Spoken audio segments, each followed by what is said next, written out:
by Purulia Panjumia. বারে বছরে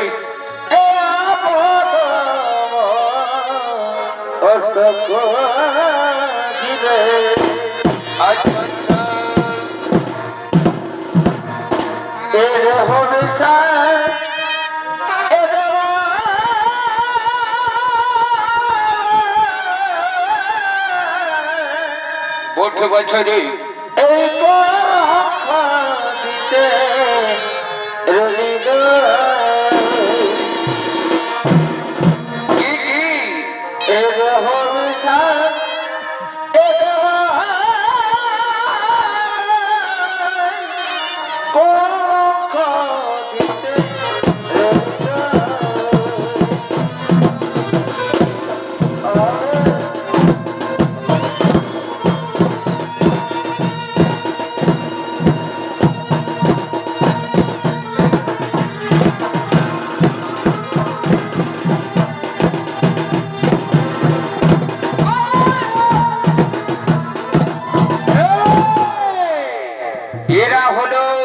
ব্রহ্মা শিব নারদ।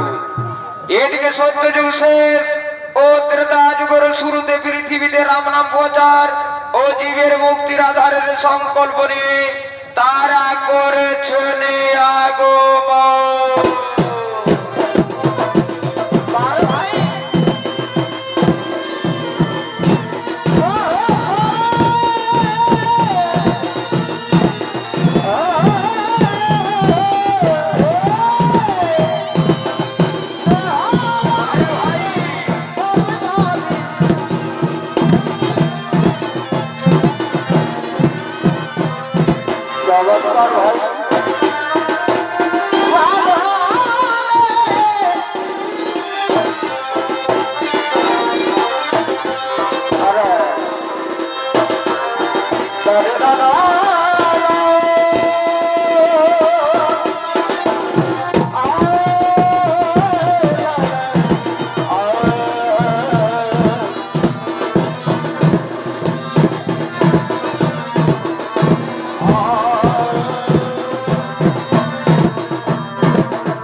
এই ত্রেতা যুগে মানুষের মুখে রাম নাম প্রচার করাতে হবে। তাই রাম নামে কিভাবে প্রচার হবে তার উপায় বলে দাও। এই ব্রহ্মদেব, এর উপায় তো আমি বলতে পারবো না। এর উপায় একমাত্র ঋষি নারদ বলতে পারবে।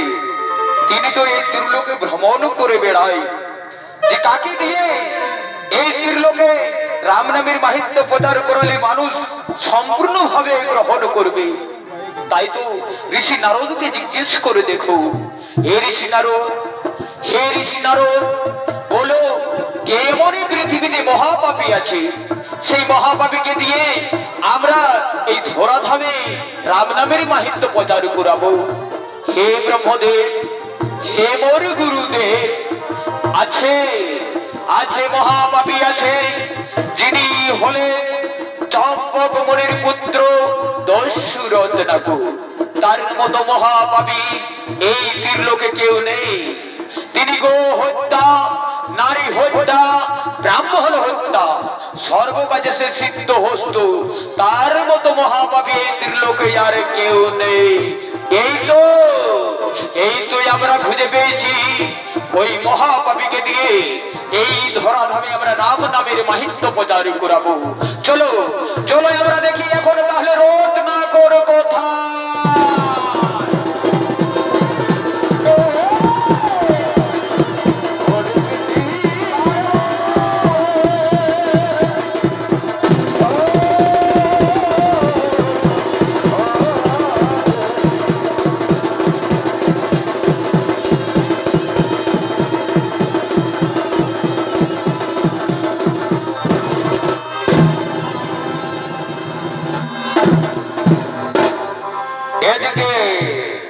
এদিকে সে চম্পক মুনির পুত্র দস্যু রত্নাকর তার দস্যু বিক্রি করার জন্য তার নিজের গভীর অরণ্যের দিকে করছে আগমন।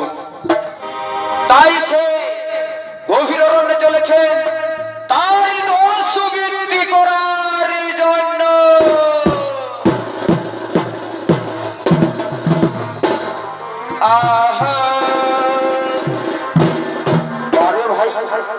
ওই আমি বিশ্বাস করি না আমার এ বাপিকে,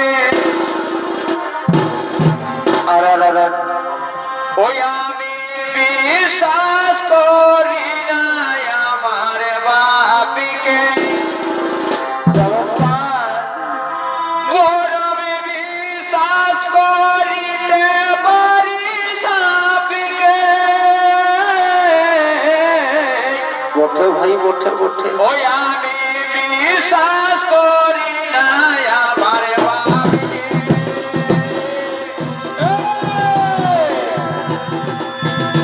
আমি বিশ্বাস করি না সাপিকে।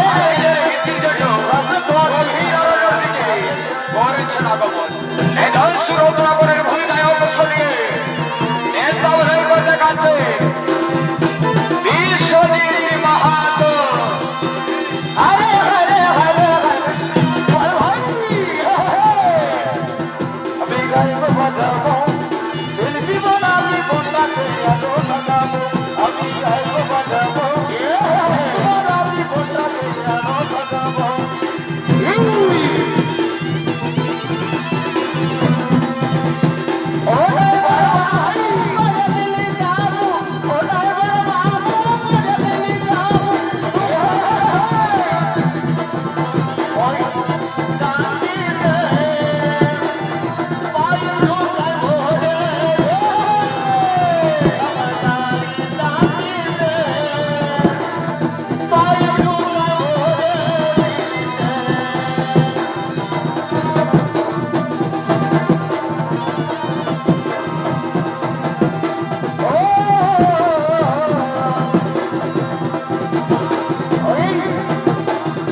জঙ্গল, এই গভীর জঙ্গলের মধ্যে আমি আত্মগোপন করে থাকবো।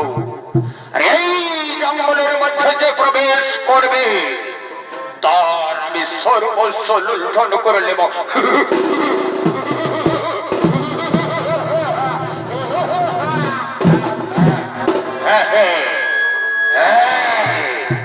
আমি আত্মগোপন করব, আমি আত্মগোপন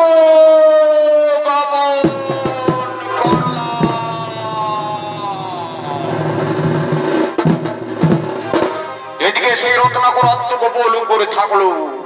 সেই রাস্তা দিয়ে চলেছে সেই পথিকচারী বোন, তারা নিজের কাঠ সংগ্রহ করার জন্য গভীর অরণ্যের দিকে।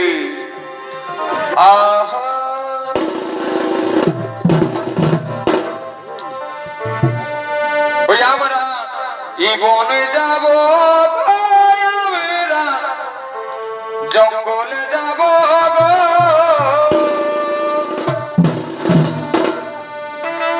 আর কাটে কাটাবো আমরা এই সংসারে চালাবো।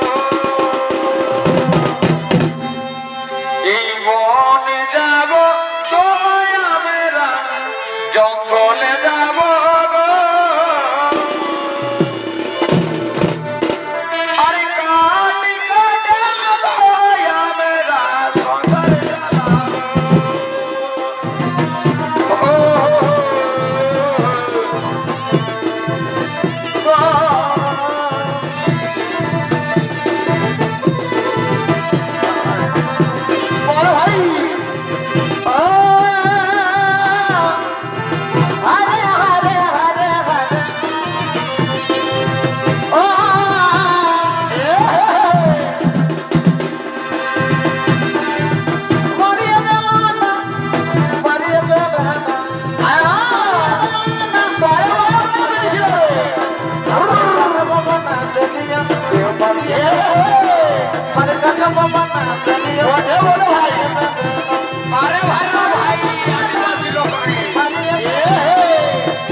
তোমরা কি জানো না তোমরা ভুল করে এই জঙ্গলে প্রবেশ করেছো?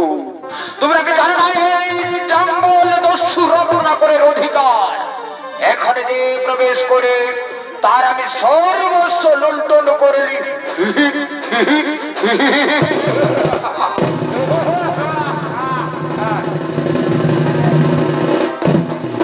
কে ভাই তুমি?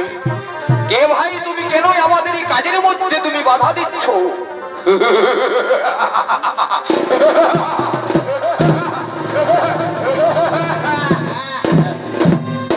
তোমাদের কি ভয় নেই? তোমরা কি জানো না যে জঙ্গল দস্যু রত্নাকরের জঙ্গল? তোমরা কেন এই ভুল করে জঙ্গলে প্রবেশ করেছো? তোমাদের সর্বঙ্গে যায় অঙ্গ বস্ত্র রয়েছে, তাই আমায় দেবে কি না বলো? না ভাই, না ভাই, আমরা তো কারো অন্যায় করিনি। কেন আমরা আমাদের নিজের অস্ত্র আমরা তোমাকে দিয়ে দেব? আমরা তো কারো অন্যায় করিনি। আমরা তো নিজের কাঠ সংগ্রহ করতে এসেছি। সেই কাঠ সংগ্রহ করে বাজারে বিক্রি করে আমাদের এই বাচ্চাদের মুখে আমরা উন্নত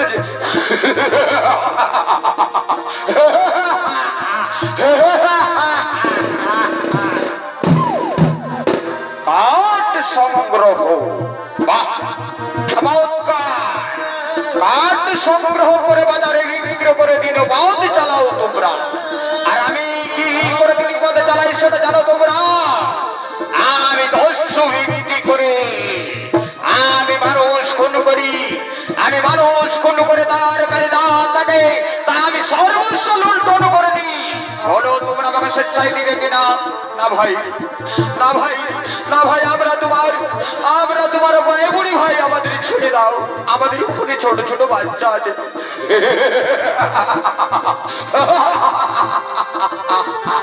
বাচ্চা কি বললে? ঘরে আছে ছোট বাচ্চা? কিন্তু না, এই দস্যুর কাছে কোনো বাচ্চা নারী নেই। বলো দিকে কিনা?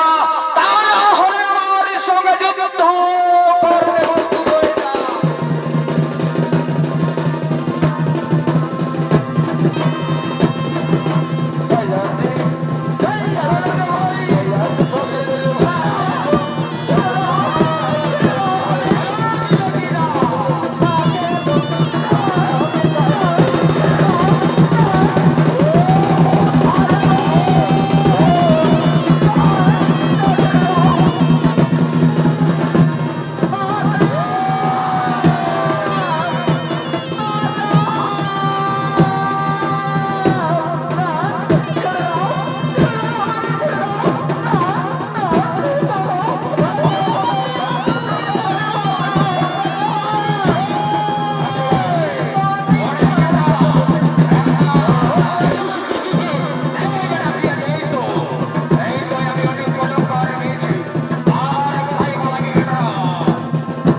কোথায় পালাবি সব আমি সর্বস্ব লুণ্ঠন করবো তোদের।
আমি অনেক রত্ন অলঙ্কার পেয়েছি।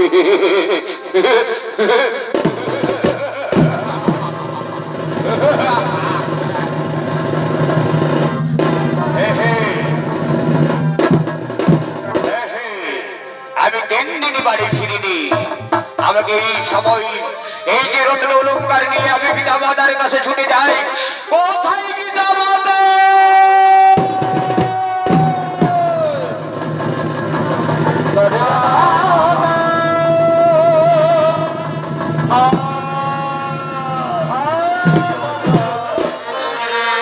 কি যন্ত্রণা সহ্য হই না। কি ভগবান, কেন এমন দোষ করলে ঠাকুর? হে ভগবান, এই আমরা বিচার কার কাছে পাবো? ওরে ভাই, ওরে ভাই, সকলে সেই আমাদের ডাকাত রত্নাকর দস্যু বলে পরিচয় দিয়ে আমাদের সর্বস্ব লুণ্ঠন করে নিয়ে গেল। ওরে ভাই, সকলে চলো চলো, আমরা এখন সেই বিচার কোথায় পাই? সেই রত্নাকরের পিতার কাছে নালিশ জানাই।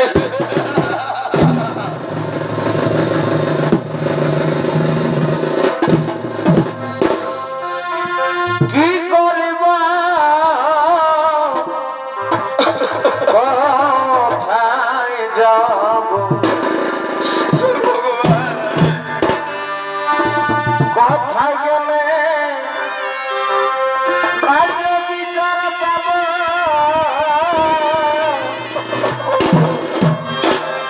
ঠাকুর, তুমি আমাদের উপায় বলে দাও না ঠাকুর। আমি এখন কোথায় যাই? আমরা এখন কি করি? তুমি আমাদের উপায় বলে দাও।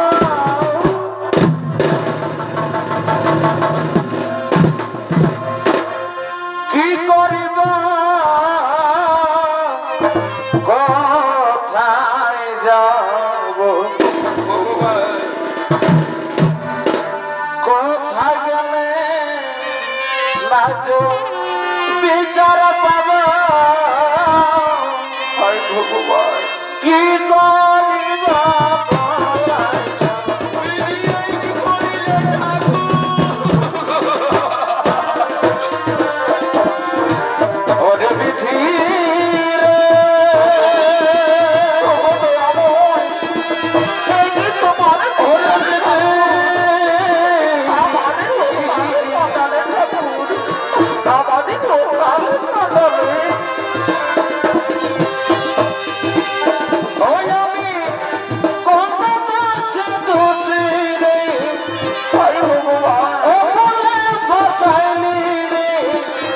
ঠাকুর হরি কি যে বিচার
এদিকে লুণ্ঠিত পথিকচারীগণ তারা নালিশ করতে চলেছে সেই রত্নাকর দস্যুর পিতার কাছে।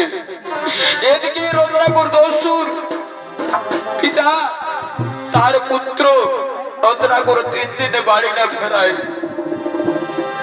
চিন্তায় দুঃখে কষ্টে খিদের জ্বালায় কুটিরের দিকে করছে না আগমন।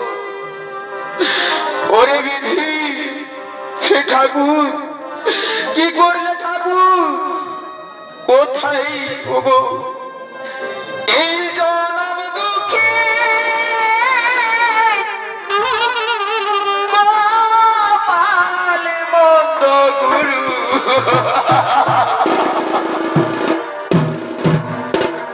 আমরা 3 জনা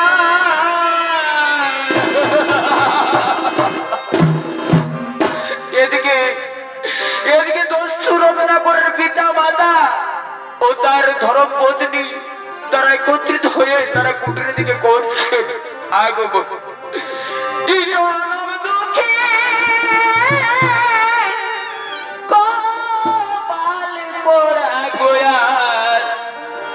আমরা 3 জনা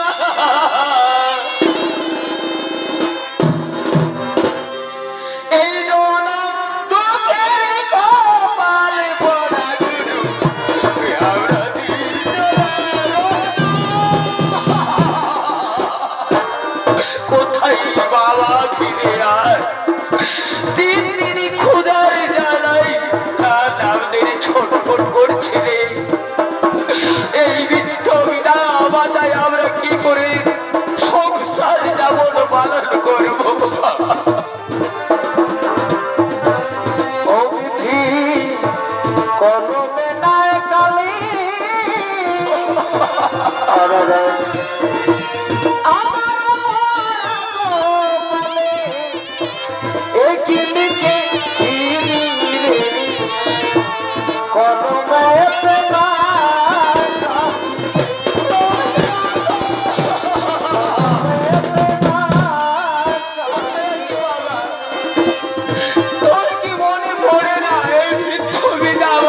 দুঃখ যন্ত্রণা। আয় বাবা ফিরে আয়। ওরে বিধি রে,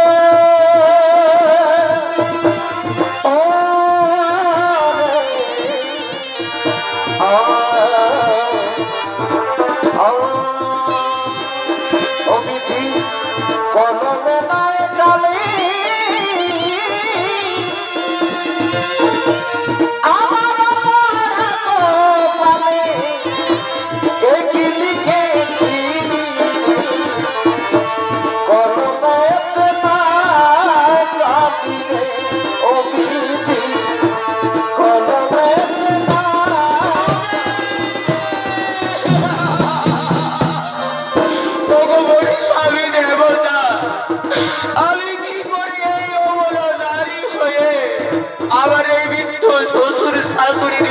আমি অন্য তুলে দেব।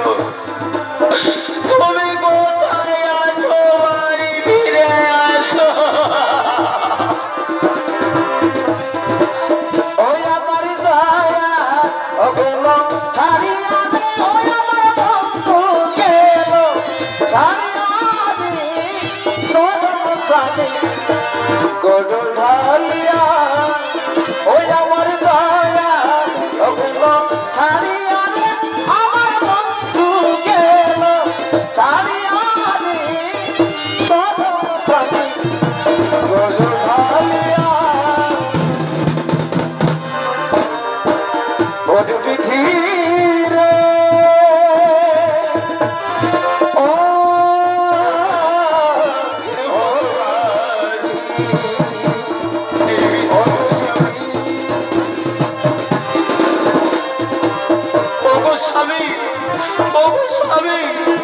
আমার রচনা করছি গো, একটু বলে দাও না। ক্ষুধার জ্বালায় প্রাণ আমাদের ছটফট করছে। ওগো ওগো শুনো, তুমি কোনো চিন্তা করো না, আমাদের পুত্র নিশ্চয়ই আমাদের কাছে ছুটে আসবে। আমাদের বৌমা কোথায়? বৌমা এসো এসো ভাই, আমাদের ক্ষুধার জ্বালায় প্রাণ চলে যায়। এই করে কিছু খাওয়ারই আমাদের দাও। ওগো ওগো আমার বৃদ্ধ শ্বশুরি, ওগো শাশুড়ি মা, আমি এই অবলা নারী কি করে আমি তোমাদের মুখে অন্ন তুলে দেব গো?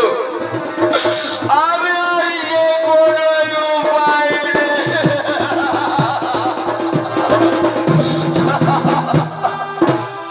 ওগো ওগো বৌমা, তুমি তুমি অধৈর্য হয়েও না গো। তুমি তুমি যাও, আমরা আদেশ করছি। এই মানুষের ক্ষুধার যন্ত্রণা বড় জ্বালা গো। তুমি যাও, ওই যে দূরে কি গ্রাম দেখা যাচ্ছে, ওই গ্রামে তুমি ভিক্ষা করো। তাছাড়া আমাদের কিছু উপায় নেই। আমাদের পুত্র রচনা যখন ফিরে না, ওগো ওগো মোর শ্বশুর, ওগো মোর শাশুড়ি মা, এই অবলা নারী আমি কি করে ভিক্ষা করতে যাব না?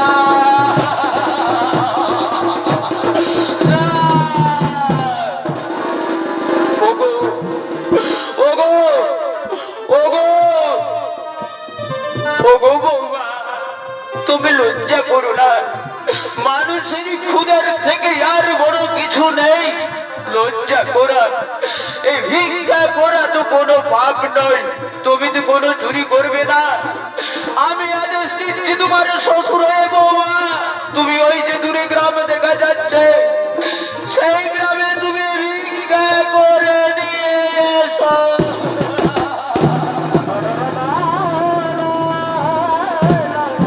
ঠিক আছে ঠিক আছে ওগো ওগো আমার বৃদ্ধ শ্বশুর, ওগো শ্বশুরি মা, আজ গুরুজনের মতনে যখন যে লোক আমায় ভিক্ষা করতে আদেশ করলো, আমার পেটের জ্বালায় আমি দাঁড়ে দাঁড়ে দুয়ারে দুয়ারে ভিক্ষা করবো।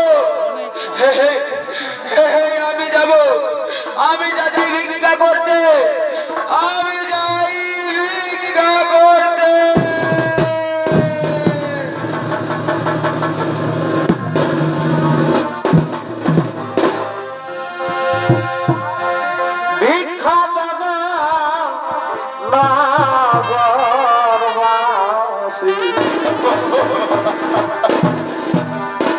স্বামী আমার উপবাসী,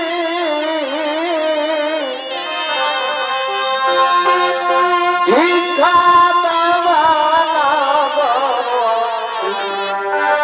স্বামী আমার উপবাসী, ভিক্ষা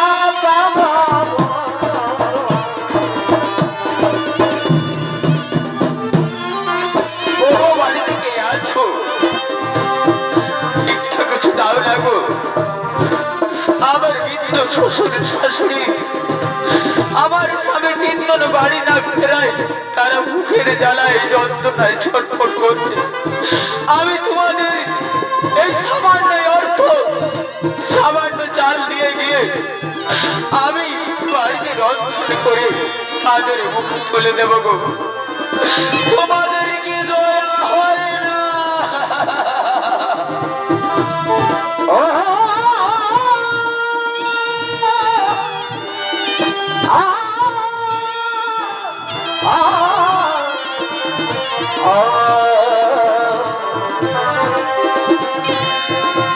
ভিক্ষা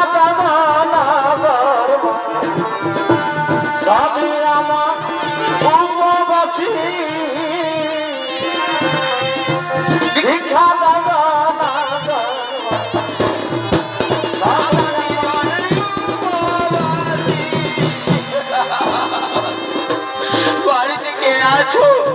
ও মা, তোমাদের দেখি দয়া নেই? যদি তোমাদের পরিবারের কেউ 3 দিন উপবাস থাকে তো কেমন লাগে বলো? আজ আমার শ্বশুরের শাশুড়ি ক্ষুধার যন্ত্রণায় ছটফট করছে কুটিরের মধ্যে। দয়া নাই গো তোমাদের? ভিক্ষা দাও।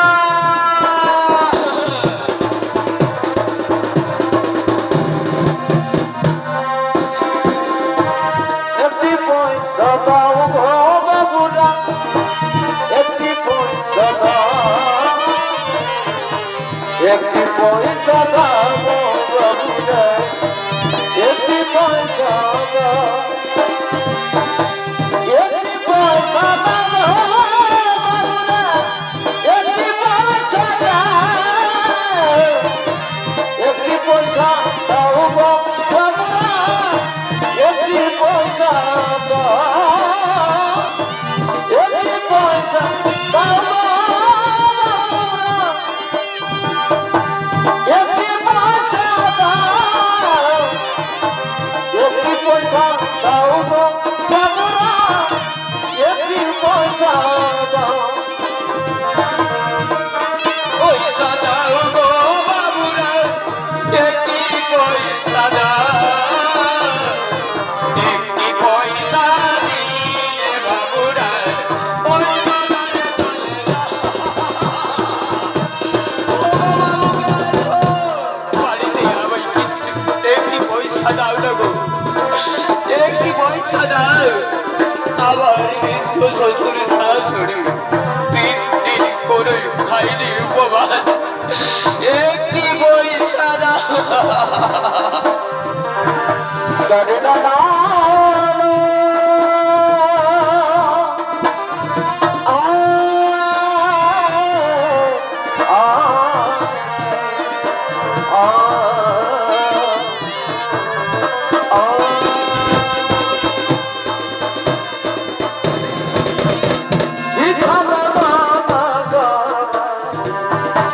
স্বামী আমার বাসি, ভিক্ষা, ভিক্ষা দাও গো, এ আছো বাড়িতে ভিক্ষা দাও। আজ আবার বৃদ্ধ শ্বশুর শাশুড়ি 3 দিন উপবাস, আবার কিছু ভিক্ষা দাও।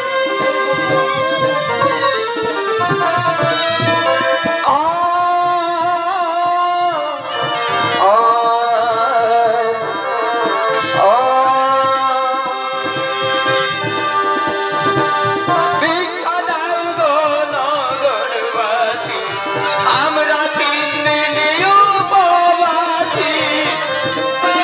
গো নগরবাসী, আমরা 3 দিন উপবাসী। ভিক্ষা দানা স্বামী আমার বাসি, ভিক্ষা দানা শ্বশুর আমার বাসি, ভিক্ষা দাও, ভিক্ষা দাও, ভিক্ষা দাও। ও গো নগরবাসী, কে আছো বাড়িতে? আবার কিছু ভিক্ষা দাও।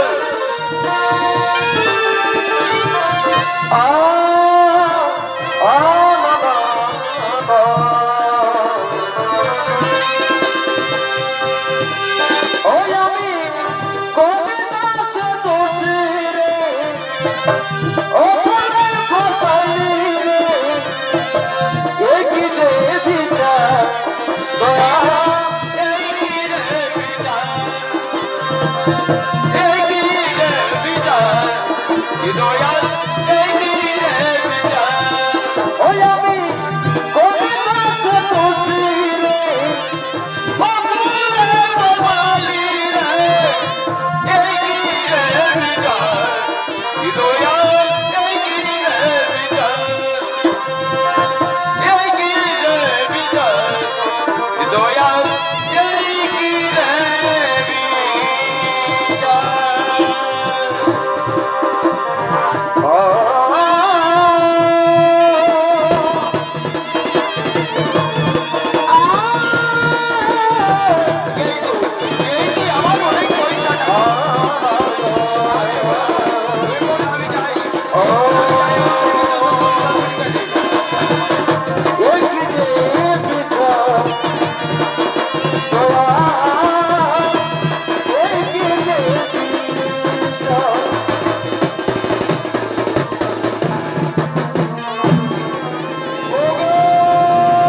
শাশুড়ি মা,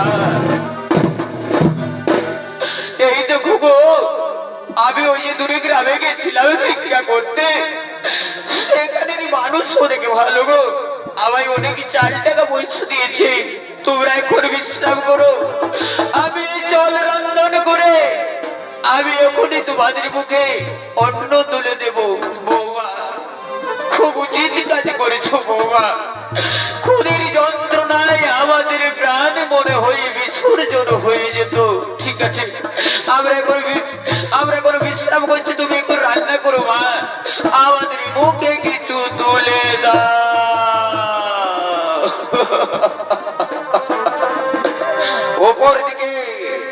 অপরদিকে সেই পথিকচারীগণ যারা জঙ্গলে গেছিলেন এই কাঠ সংগ্রহ করতে, সেই লুণ্ঠিত পথিকচারীগণ তারা নালিশ জানাতে চলেছেন সেই দস্যু রত্নাকরের পিতার কাছে।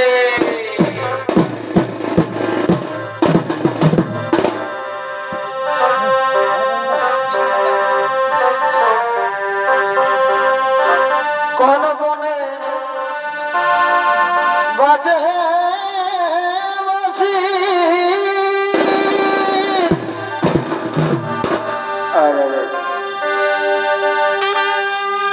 কোন বনে রাধিকা খুঁজি।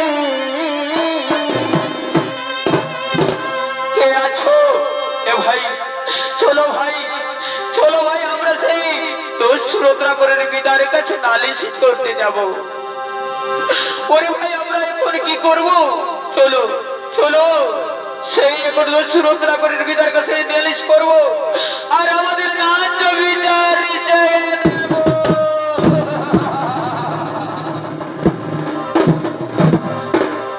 আর কি করিব, কোথায় যাব, কোথায় গেলে না জমিদার পাবো, কি করিব, কোথায় যাব, কোথায় গেলে না জমিদার পাবো। ওরে বিধি, কোথায় কোথায় গেলে আমরা পাবো বিচার?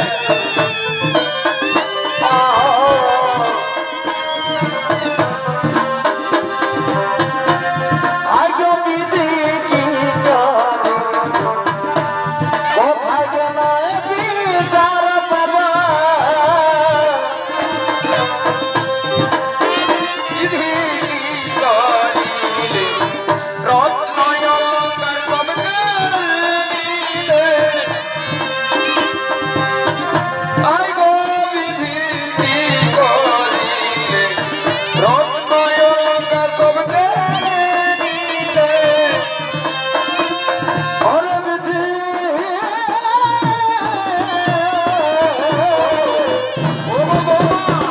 ওগো বৌমা, শুনছো?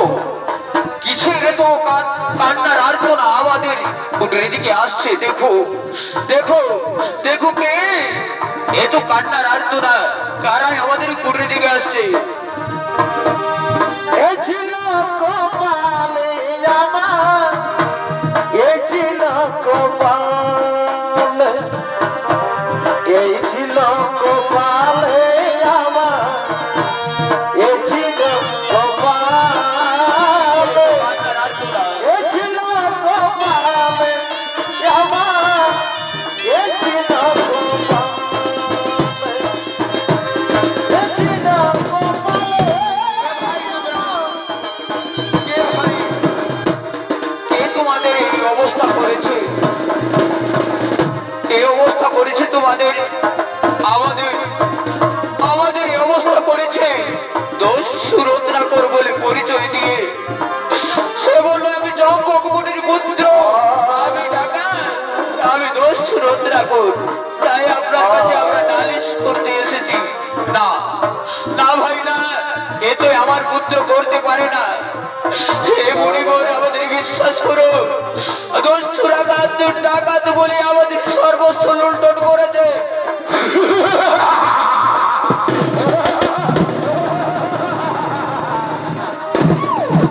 এ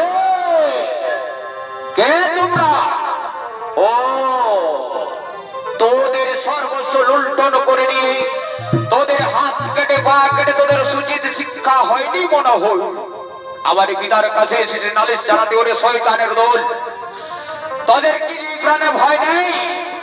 এইবার এইবার আমি তোদের মন্ড করে নেব শয়তানের দল। না ভাই, না ভাই, আমাদের ছেড়ে দাও, আমরা কোনো বিচারে চাই না। আমরা এসেছিলাম ওই আপনার পিতার কাছে নালিশ করতে, কিন্তু আমরা কিছু বিচারে চাই না। ওরে ভাই পালিয়ে যা, প্রাণে বাঁচতে গেলে পালিয়ে যা। পালিয়ে গেলি রে শয়তানের দল, ভয় দেখে রসুরতা করে ভয়ে পালিয়ে গেলি। পিতা প্রণাম, প্রণাম তব চরণী পিতা মাতা। ওরে রত্না বাবা, তুই আজ 3-4 দিন কোথায় গেছিলি রে? আজ খিদার জ্বালায় আমরা কি না কি করতে হয়েছে। ওগো পিতা, আমি গেছিলাম আমার বৃত্তি করার জন্য। এই দেখো পিতা, আমি অনেক রত্ন অলংকার এনেছি, এগুলা গ্রহণ করো। না না রে রত্না, না। এই বৃদ্ধ বয়সে যখন আমরা ওই শ্রবণ করে যে আমাদের কানে তোমার পাপের গল্প, আমরা ওই পাপের ভাগিদারি হব না। তুমি ওগুলো নিয়ে যাও। পিতা, এ কি বলছো? আমি কি করে আনবো সেটা তো আমার ব্যাপার। আমি কি করে এনেছি এগুলা তোমরা গ্রহণ করবে না করবে সেটা তোমাদেরই ব্যাপার। হরিরত্না, তা বলে কি তুমি পাপের কাজ করবে? ওই পাপের ভাগিদার আমরা হবো না বাবা। তুমি ওগুলা অন্য কারো নিয়ে যাও, আমরা ক্ষুধার তৃষ্ণায় প্রাণ বিসর্জন দেব। পিতা, এই সময় আমার আর কিছু করার নেই পিতা, আমার এই সময় আর কিছু করাই নেই, আমার সময় পার হয়ে গেছে পিতা। তোমরা গ্রহণ করো না করো, এইখানে থাকলো, আমি চললাম পুনরায় আমার বৃত্তি করার জন্য।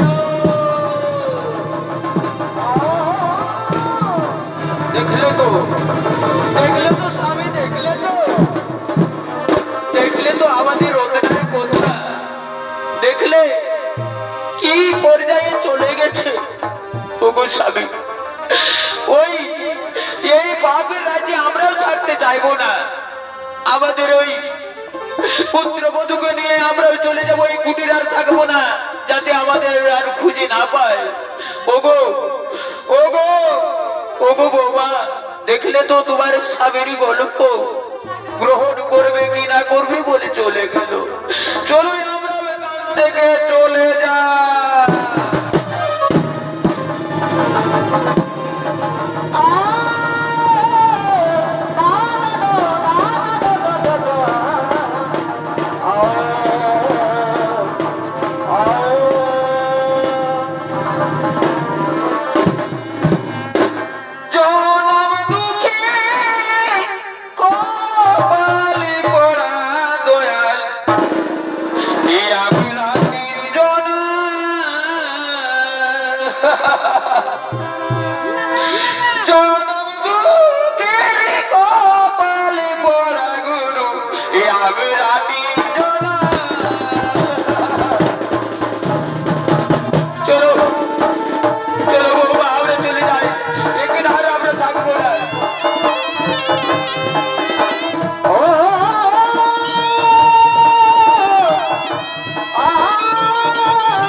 তখন ব্রহ্মা ও নারদ তার পরীক্ষা নেওয়ার জন্য এই জঙ্গলে ছদ্মবেশ ধারণ করে করছে নিগম।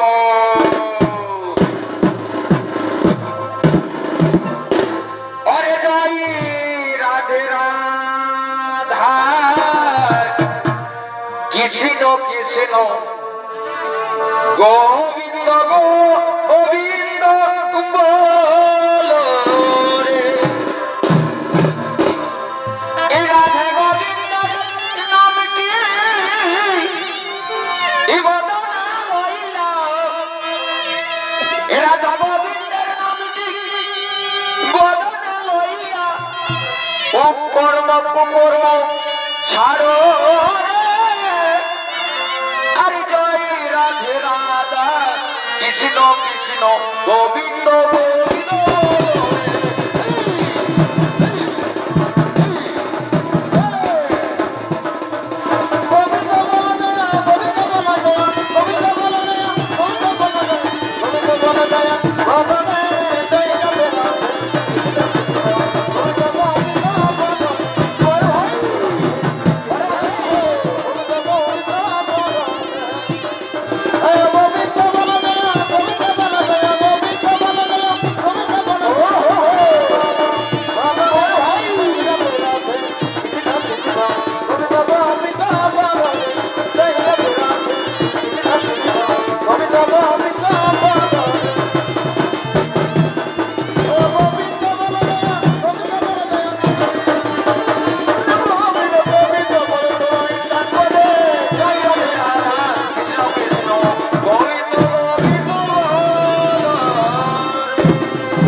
দেখছো এত সুন্দর মনোরম জঙ্গল, কিন্তু দোষরতনা কর কিন্তু দেখা পাচ্ছি না।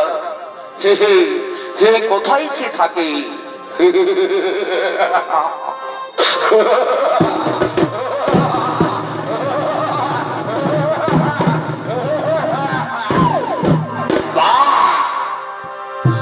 চমৎকার তুই ব্রাহ্মণ পুত্র নাকি বটে বাবা। তো আজ আমার নতুন শিকার, এই আমি শিকার করব।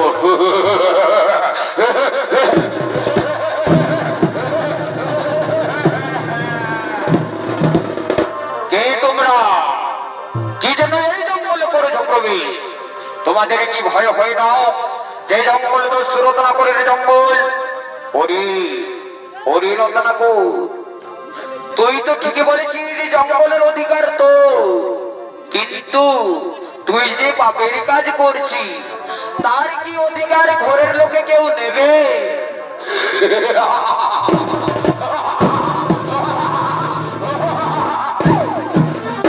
এই বেটা বনি আবার আমায় জ্ঞান দিতে এসেছে রে।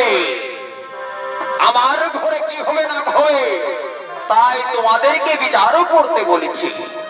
যদি তোমাদের এই দুইজনের যে বসন আছে, খুব সুন্দর গেরুয়া বসন, আমায় দিবে কি না বলো? হরিরত্না হরিরত্না, আমরা বসন কিনি, আমরা স্বর্ণ অলঙ্কার দিয়ে তোমাকে পরিপূর্ণ করে দেব। তুমি আগে বলো তোমার এই দস্যুবৃত্তি তুমি ছেড়ে দেবে?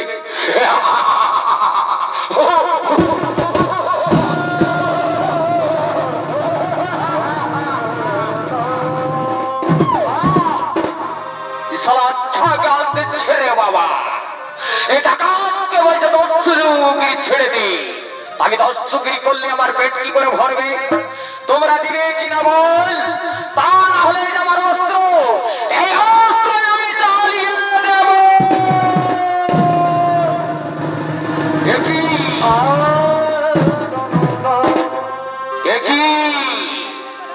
একই হলো আমার আজও পর্যন্ত আমার এই হাতের কুঠো, এতে কোনোদিনই মিস করে না।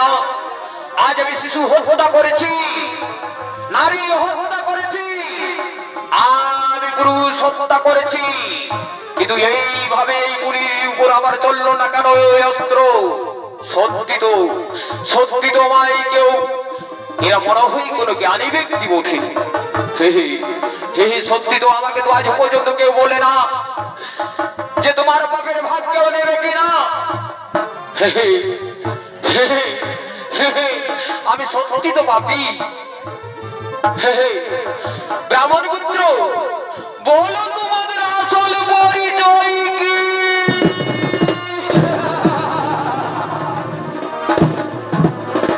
ওরে রত্নাকর, আমরা দেব তোমায় আসল পরিচয়। তুমি আগে বল, তোমার ওই পাপ থেকে তুমি মুক্ত হবে, এই পাপের কাজ আর কোনোদিন করবে না, এই দস্যুবৃত্তি আর কোনোদিনই করবে না। হে মনিবর, হে মনিবর, আমাকে তো সত্যি তো আজও পর্যন্ত এইভাবে কেউ জ্ঞান দেয়নি। তাহলে তোমরা নিশ্চয়ই কিছু কোন সুব্যক্তি। ওরে রত্নাকর, আমরা আমরা তোমাকে এই পাপ থেকে মুক্ত করাবো। আগে তুমি যাও, আগে যদি তোমার পরিবারের কেউ এই যে তোমার মহাপাপের যদি এই ভাগীদার হয়, তাহলে আমরা আমাদের বস্ত্র আমরা তোমাকে সাবধান করে দেব।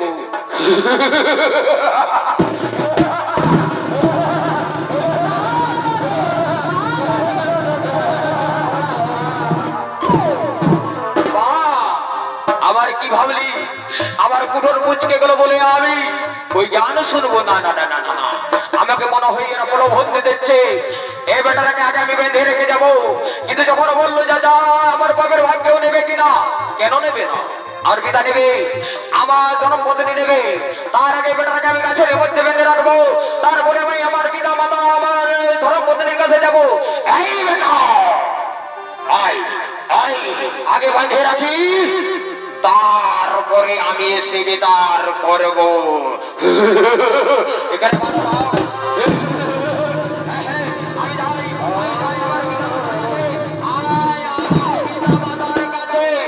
আমি এখন যাব, আমি যাব এখন আমার গীতা মাতার কাছে।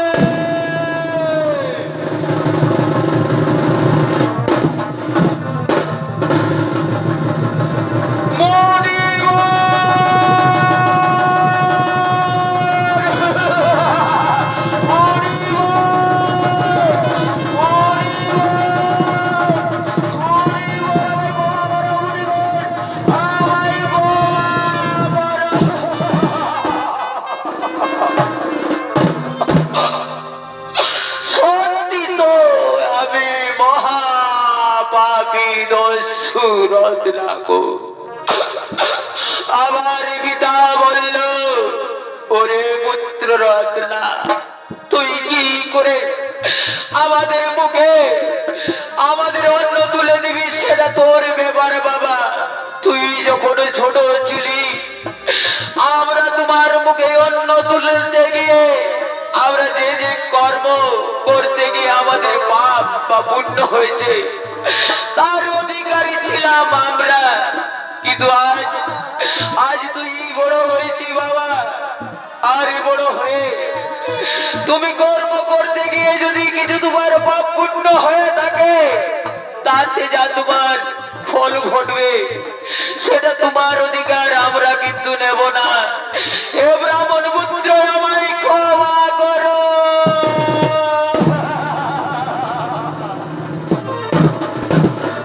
ওরে রত্না, ওরে রত্না কর, আগে আমাদের বন্ধন মুক্ত কর, তারপরে তোমায় ক্ষমা করবো। সে ব্রাহ্মণ পুত্র গো, সত্যি তো এইভাবে কোনোদিন আমাকে এই জ্ঞানের কথা কেউ বলে না। আমি বন্ধন মুক্ত করবো, আমি বন্ধন মুক্ত।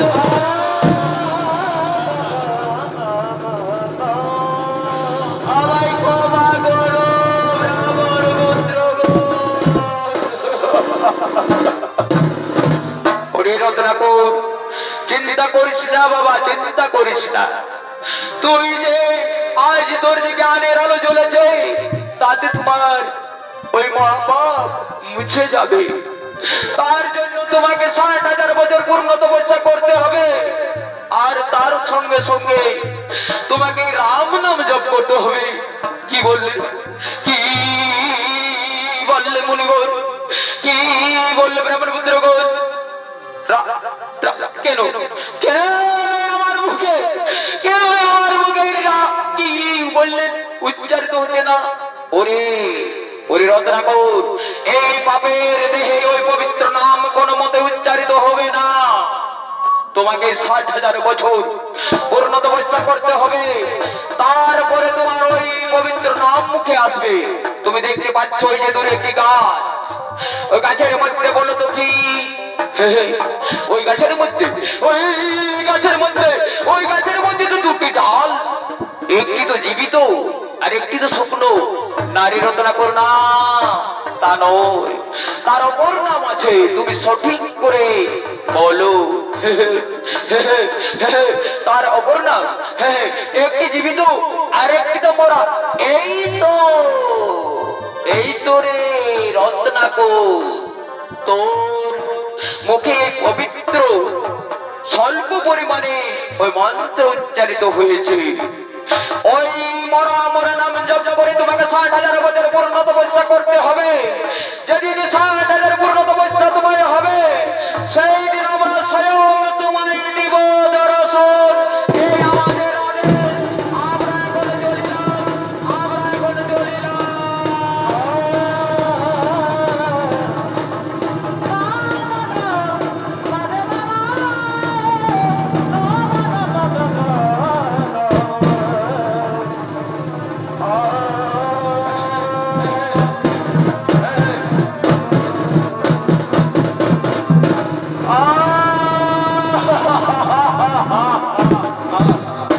আমাকে বলে গেল 60,000 বছর পূর্ণ তপস্যা করতে হবে।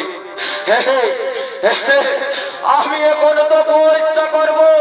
এই যে বট বৃক্ষ, এই বট বৃক্ষের কাছে আমি কঠোর তপস্যা করব। আমি তপস্যায় রত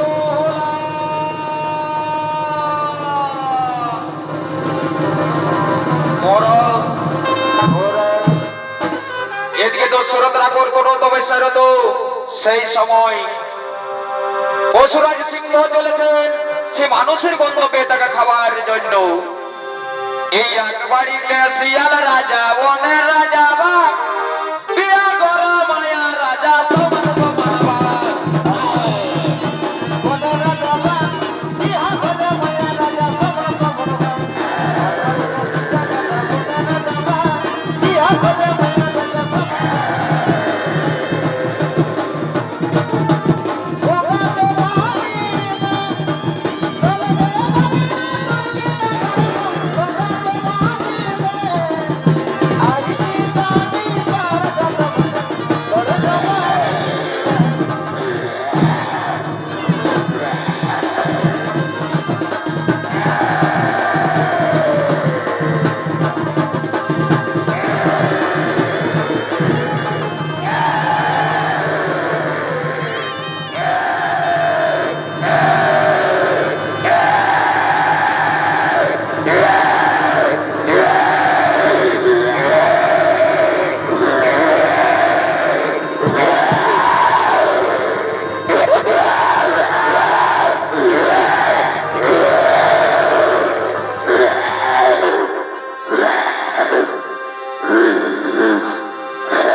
মর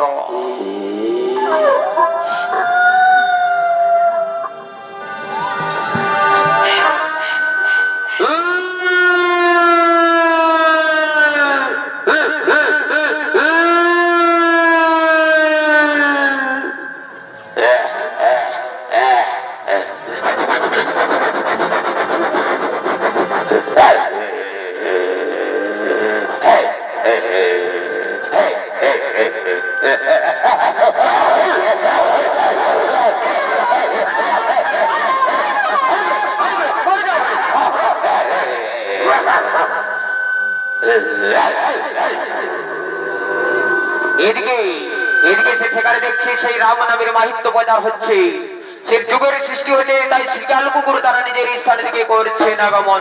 এই আগবাড়িতে শিয়াল রাজা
যুগের সৃষ্টি হচ্ছে, তাই তারা নিজের জ্ঞানে একটা পশু হয়ে তারা ফিরে চলে গেলেন রত্নাকরকে না খেয়ে। এদিকে ব্রহ্মা ও ইন্দ্রদেব চলেছেন তাকে সাক্ষাৎ দর্শন দেওয়ার জন্য।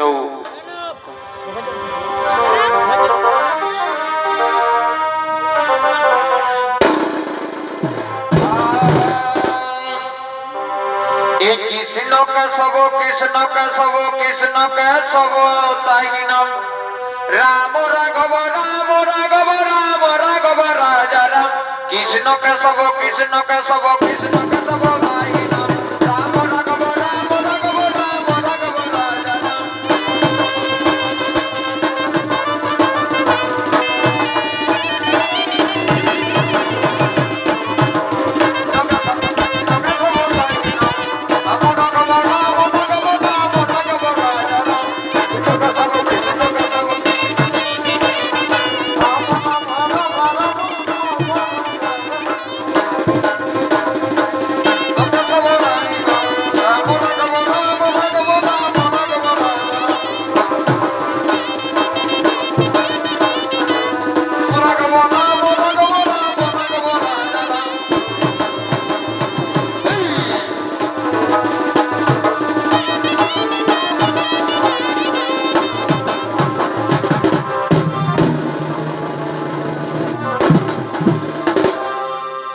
ব্রহ্মদেব কোথায় কোথায় তো আপনি বললেন যে যুগের সৃষ্টি হতে চলেছে, কিন্তু এখনো তো দেখা পাচ্ছি না তাকে।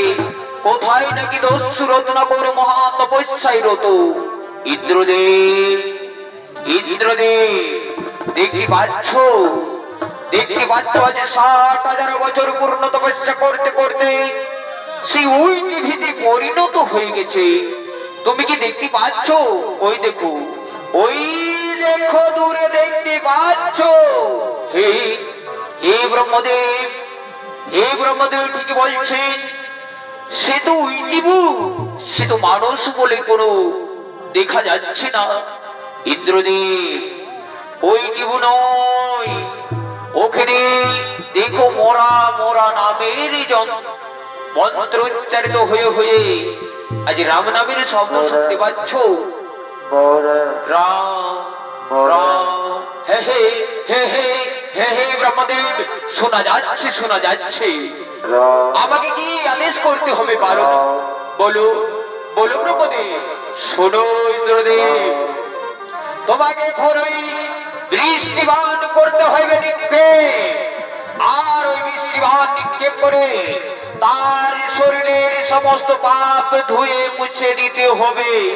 এই ব্রহ্মদেব, তাই হবে ব্রহ্মদেব, আমি তাই করব। আমি এখন ওই রত্নাকরের ওই টিপুতে আমি এখন বৃষ্টিবান নিক্ষেপ করব। আর সেই বান দিয়ে তার সর্বয়ঙ্গের সর্ব মহাপাপ ধুয়ে মুছে আমি এক্ষুনি দিচ্ছি ব্রহ্মদেব। এই আমি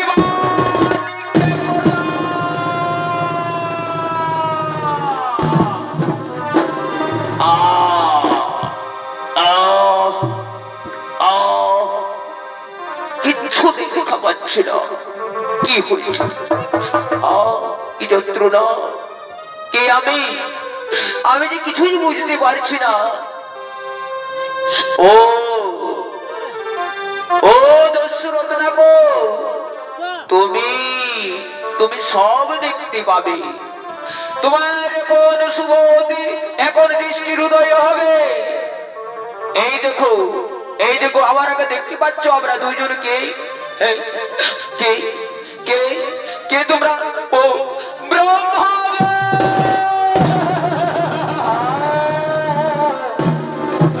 আমার প্রণাম গ্রহণ করো ব্রহ্মদেব, আমার প্রণাম গ্রহণ করো ইন্দ্রদেব। রত্নাকর, আজ তোকে আর কেউ রত্নাকর বলবে না। আজ থেকে ঋষি বাল্মীকি নামে পরিচিত। আর তোমাকে আমার আদেশ, তোমাকে এই রাম নাম মাহিত্য প্রচার করাতে হবে। কি করে কি করে হবে তবে রাম নামের মাহিত্য প্রচার? আমি তো জ্ঞানহীন মানুষ, আমি কি করে রাম নাম মাহিত্য প্রচার করাবো? শোনো শোনো, তুমি যে ভাবছো আর তুমি ডাকাত দশরথ নাগর নও। আজ হতে তুমি ঋষি বাল্মীকি। তোমার কণ্ঠে ধারণ করবে মা সরস্বতী, তোমার হস্ত দিয়ে জাল বিবদ্ধ করবে। সেই ত্রেতা যুগে রাম জন্ম নিয়ে তা বিলাপ করে চলবে। এ কি বলছো, এ কি বলছো ব্রহ্মদেব? এ তো আমি স্বপ্ন দেখছি কিনা? যদি তাই হয়, যদি তাই হয় তবে আমার পুনরায় প্রণাম করো গ্রহ।